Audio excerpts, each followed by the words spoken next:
Despite the UK being one of the wealthiest countries in the world, there is another side to Britain, and that side is a deeply worrying and a deeply distressing one. Britain has a remarkably high level of poverty. It is estimated that there are 14 million British people living in poverty. It is believed that there are 4 million British children living below the breadline. Now, that is an absolutely intolerable situation, all the more intolerable because there is a great deal of wealth in Britain. Much of this poverty can be traced back to the austerity measures, the brutal, inhumane austerity measures, which were introduced in 2010 by the then coalition government, which comprised the Conservative Party and the Liberal Democrat Party.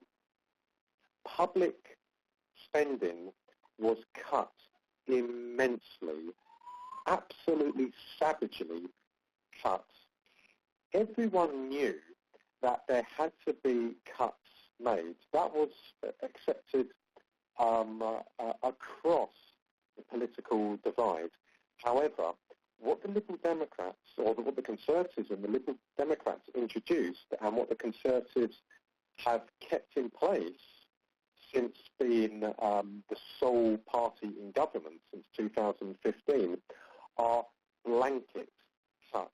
Not targeted cuts, blanket cuts, which means that the most vulnerable people in the country, poor people, elderly people, disabled people, are now suffering on an immense scale.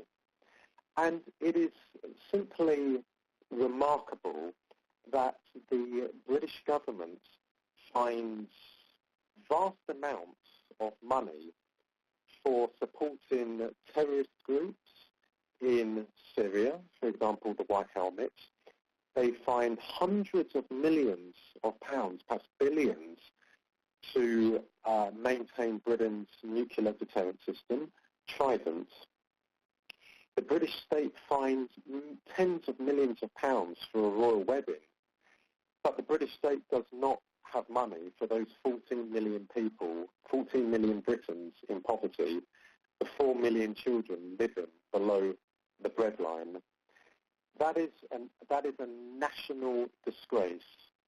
And if Britain had a truly free and independent media, then every single Briton would be aware of that.